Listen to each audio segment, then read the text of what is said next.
remercie. Mesdames et messieurs les journalistes, la première question concernait les actions qui seront mises en œuvre dans le cadre du plan. Ça a été bien indiqué et dans mon propos liminaire, j'avais indiqué déjà les 5 axes qui permettront de rendre opérationnel le dit plan et au rang desquels, naturellement, nous mettons en avant la prévention. Et dans le cadre de la prévention, j'avais bien expliqué qu'il fallait s'attaquer à la fois aux causes économiques et celles non économiques. Pour ce qui est des causes économiques, évidemment, il y a une politique qui est menée par qui a été définie d'abord et mise en œuvre par le gouvernement sous les hautes instructions de son Excellence, Monsieur le Président de la République, Macky Sall. Elle inclut, dans sa phase opérationnelle, l'équité territoriale avec la déconcentration de la mise en œuvre de ces différentes politiques au niveau territorial, mais dans le sens même de son application au plan matériel, on a vu qu'elle comporte plusieurs branches, cette politique. D'abord, on a vu les déclinaisons à travers les financements des jeunes, à travers la formation professionnelle, à travers plus récemment, à partir de 2021, le programme Xëyu Ndaw ñi. C'est donc dire que c'est multisectoriel et c'est à travers le territoire national que ces différentes actions seront menées pour ce qui est de l'axe 1 qui concerne la prévention. Mais il n'y a pas que la prévention, il y a également la répression. Mais la répression ne vise pas les candidats à l'immigration, parce qu'on a même plutôt tendance, et c'est véritablement juste que de le considérer ainsi, de les considérer comme étant des victimes. Parce que c'est des personnes d'abord qui font des économies ou bien prennent les économies de leur famille pour venir payer un ticket à des convoyeurs qui les mettent dans des embarcations de fortune dont les conditions de voyage sont plus que périlleuses. On s'en est rendu compte à plusieurs reprises, à chaque fois avec les lots de décès que nous avons enregistrés, ou bien en tout cas de blessés. Il s'agit aussi, à travers les points qui seront mis en œuvre dans le cadre de ce plan, de faire beaucoup dans la sensibilisation. Ça peut-être, ça nous fait ramener un peu en arrière dans le cadre du premier point qui est la prévention.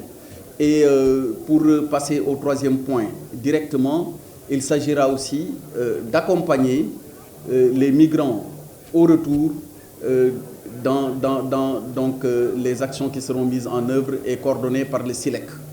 Voilà, pour ne citer que ces 3 points, parmi les 5 qui ont retenu tout à l'heure notre attention, pour dire que, et ça crée un lien quelque part même avec la dernière question qui a été posée, il n'y a pas d'absence de politique migratoire.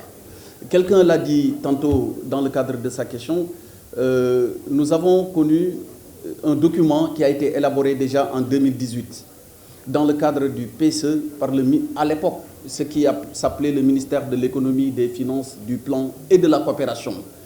C'est des documents qui se complètent, pour ainsi dire, ou qui précisent. Ce dernier document vient préciser le document cadre qui était cette politique qui sert de cadre référentiel à la politique de migration au Sénégal. Mais dans sa nouvelle déclinaison avec l'implication de tous les acteurs du secteur, mais aussi des partenaires techniques et financiers. Quand je parle des acteurs du secteur, je parle de l'association des migrants, je parle des communautés de base, je parle de l'association des migrants qui sont de retour, mais au-delà, avec l'accompagnement aussi des partenaires techniques et financiers, on a pu, pendant 18 mois, échanger avec tous les acteurs concernés. On a pu recueillir les avis des uns et des autres. On a pu élaborer un document qui a été soumis d'abord, avant la cérémonie qui nous réunit aujourd'hui, à la validation technique d'experts dont la connaissance en la matière ne souffre d'aucun doute. C'est au bout de ce long processus qu'il a été retenu de valider politiquement ce document et de le mettre en œuvre à travers ce qu'on a indiqué tout à l'heure et qui représente les 5 axes d'intervention de la stratégie nationale de lutte contre la migration irrégulière. Voilà ce que je voulais dire en substance sur ce point concernant autant la politique migratoire, concernant les différents axes qui nous servent de base ou de point d'appui pour mettre en œuvre le plan d'action Et enfin, expliquer très clairement que c'est dans une démarche globale, inclusive et participative, au cœur de laquelle c'est la prévention qui est mise en avant. Parce que comme on dit en Wolof, c'est-à-dire mieux vaut prévenir, en français on le dit d'une autre manière aussi, mieux vaut prévenir que de guérir. Et ce n'est pas une fatalité que d'observer des jeunes prendre la route maritime ou bien même si on n'en parle pas très souvent, prendre la route tout simplement terrestre en passant par le Mali et par le Niger. Tout cela a été étudié et minutieusement étudié et des solutions ont été proposées et leur mise en œuvre, à notre avis, on n'en doute point, permettra de réduire drastiquement le phénomène de la migration. Je voulais aussi en profiter pour dire l'expert qui a été retenu pour conduire les travaux, que je remercie au passage, a insisté sur ce point. La migration n'a pas que des causes économiques. Alors, bon nombre de jeunes sont originaires, ou même de femmes, sont originaires de localités à forte tradition migratoire. Souvent, ils nourrissent le rêve d'aller rejoindre leurs parents, ce qui est légitime. Et les regroupements familiaux, on ne les connaît pas seulement en Afrique. Assez souvent, vous pouvez voir certains de nos amis ou camarades du Nord venir au Sénégal et être rejoints ou bien par leurs conjoints ou par leurs enfants. Donc c'est tout à fait légitime que de vouloir se regrouper familialement. C'est l'une des causes de l'immigration, à côté des causes naturellement économiques. Au-delà de ces causes, comme je l'ai indiqué tout à l'heure, il y a les causes sociologiques. Le porte-parole du gouvernement, le ministre Abdou Karim Fofana, en a fait cas il y a 2 ou 3 jours. Il a raison. À travers même les études qui ont été faites dans les différentes localités, on a pu observer que des candidats à l'immigration qui n'avaient absolument pas de problème économique ont pourtant tenté l'aventure.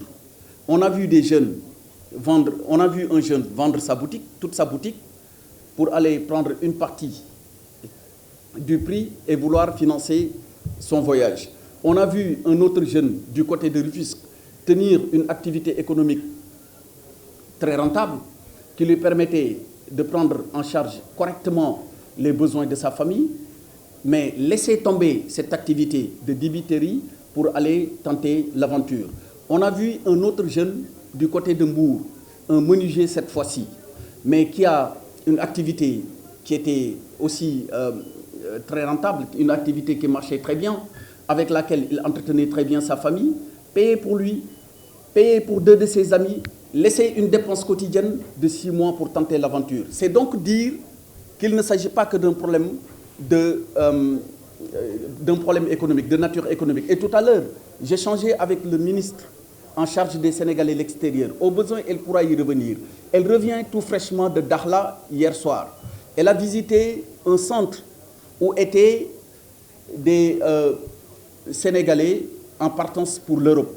Mais lorsqu'elle les a interrogés, parmi eux, on pouvait retrouver des personnes avec des qualifications, avec des métiers, avec des activités économiques au Sénégal qui pouvaient leur permettre de vivre décemment. Donc, à côté des jeunes qui n'ont pas de travail ou d'emploi, qui veulent aller à l'étranger, il y a des jeunes qui ont une activité économique régulière, qui ont une formation ou même une qualification professionnelle, mais qui, pour des raisons qui leur sont propres et tenant à la nature peut-être sociologique de leur localité d'origine, veulent émigrer.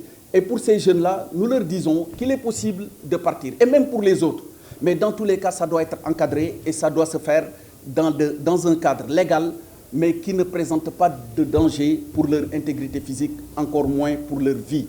Je donne l'exemple tout récemment d'une migration circulaire qui a été organisée avec l'Espagne. On en est à la 4e vague. À plusieurs reprises, il y a eu des jeunes qui sont partis en Espagne parce que le besoin se fait sentir dans certaines branches d'activité.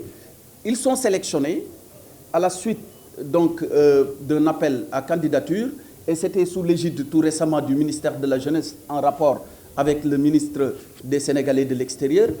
Ils sont, là, au moment où nous parlons, ils sont en Espagne. Ils peuvent travailler, revenir et la saison prochaine repartir. Et ça préserve autant leur vie que leur intégrité physique. Voilà ce que nous pouvons donner comme exemple en termes de migration, mais qui est encadré, qui est légal et qui préserve la vie de nos concitoyens, surtout jeunes, parce que nous avons besoin de leur énergie, nous avons besoin de leur mobilisation, parce que ce pays ne se fera pas sans eux. Macky Sall, au-delà d'être un homme politique, est un homme d'État. Il pense aux prochaines générations, c'est pourquoi il nous a déjà laissé comme legs le plan Sénégal émergent, dont on sait que l'horizon est en 2035. Donc, je voudrais inviter les uns et les autres à moins penser aux élections et à mieux penser aux générations futures, telles que le président Macky Sall le fait. Je vous remercie.